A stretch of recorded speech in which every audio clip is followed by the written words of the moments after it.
సాయంత్రం 5 గంటల నుంచి వెయిటింగ్ చేస్తున్నాం, ఎప్పుడెప్పుడు మన ఊరికి వచ్చి ఈ యొక్క పండగను చూద్దామని. సార్ ఇప్పుడే ఫోన్ చేశారు. మామూలుగా సిటీస్ లో అయితే ఈ యొక్క స్కూల్ ఫంక్షన్స్ అన్ని కూడా 6 గంటలకే మొదలవుతాయి. ముఖ్య అతిథులందరినీ కూడా 7 కల్లా వచ్చేయమంటారు, 8 కల్లా పంపించేస్తారు. నేను ఆ ఉద్దేశంతో పల్లెటూరు కదా, ఇంకా తొందరగా రెడీ కావాలేమో అని వేరే పనులు కూడా ఉన్నా పక్కన పెట్టి నా సొంత ఊరికి వెళ్ళాలయ్యా అని చెప్పి 5 గంటల నుంచి వెయిటింగ్ చేస్తామన్న సార్ యొక్క పిలుపు కోసం ఇప్పటికి పిలిచాడు. చాలా సంతోషం. ఇక్కడికి వచ్చి చూసిన తర్వాత నిజంగా పండగ వాతావరణం, సిటీ కార్పొరేట్ స్కూల్స్ తలదన్నేలాగా ఈ యొక్క కార్యక్రమాలు ఉండడం నిజంగా చాలా సంతోషకరమైన విషయం. మొత్తానికి ఈనాటి ఈ కార్యక్రమానికి వివేకానంద ఇంగ్లీష్ మీడియం స్కూల్ కార్యక్రమానికి ముఖ్య అతిథులుగా విచ్చేసిన ఇంజనీరింగ్ కాలేజ్ కరస్పాండెంట్ అయినటువంటి బాబు నాయుడు గారు, అదేవిధంగా తోటి కరస్పాండెంట్ అన్వర్ బాషా గారు, మరియు మీ యొక్క స్కూల్ కరస్పాండెంట్ గారు సభాధ్యక్షులు రాఘవేంద్రరావు గారు, మరియు ఈ యొక్క స్కూల్లో పనిచేస్తున్నటువంటి స్టాఫ్ కి, టీచింగ్ స్టాఫ్ కి, నాన్ టీచింగ్ స్టాఫ్ కి, అన్నిటికంటే ముఖ్యంగా మన చింతారెడ్డిపాలెంలో చదువుకుంటున్న విద్యార్థులకు, వారి తల్లిదండ్రులకు, స్థానికులకు, చింతారెడ్డిపాలెం కుటుంబ సభ్యులకు అందరికీ కూడా హృదయపూర్వకంగా నమస్కారాలు తెలియజేసుకుంటూ ఉన్నాను.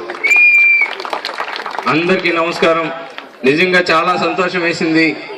ఇక్కడికి వచ్చిన తర్వాత ప్రతి సంవత్సరం కూడా నెల్లూరులో ఉన్న కార్పొరేట్ స్కూల్స్ అన్నిటికీ కూడా చాలా వాటికి మాక్సిమం ఇటువంటి యానివర్సరీ కార్యక్రమాలకి ఈ 2 సంవత్సరాల్లో నేను వెళ్తూ ఆ యొక్క యానివర్సరీ కార్యక్రమాలలో కూడా నేను పాల్గొంటూ ఉండడం కూడా జరిగింది.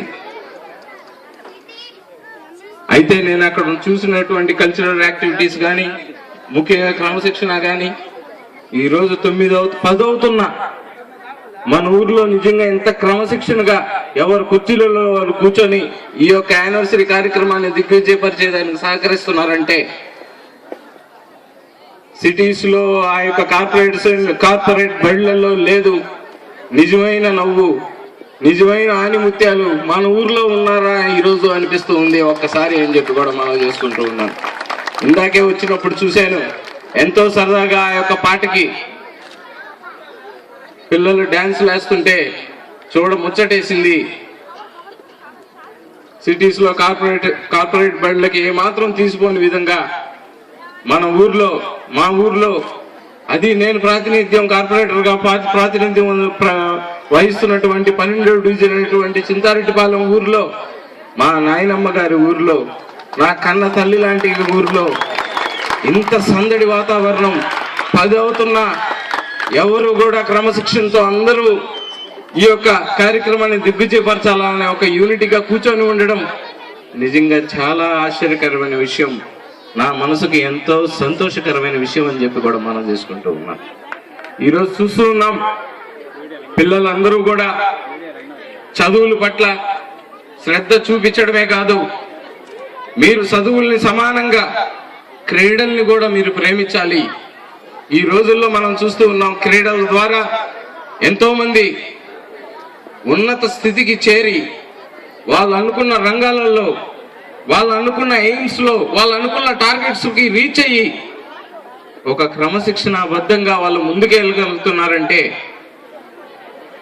నిజంగా చదువు, క్రీడలు ఈ 2 కాదు, ప్రతి ఒక్క విద్యార్థులకి ఈ రోజు ఉండాల్సింది. ఈ 2టితో సమానంగా క్రమశిక్షణగా మీరు ఎదగాల అని చెప్పి కూడా మనం చేసుకుంటూ ఉన్నాను. ముఖ్యంగా క్రీడలు అనేటివి ఎందుకు చదువుకు సమానంగా ఉండాలంటే ప్రతి ఒక్క విద్యార్థికి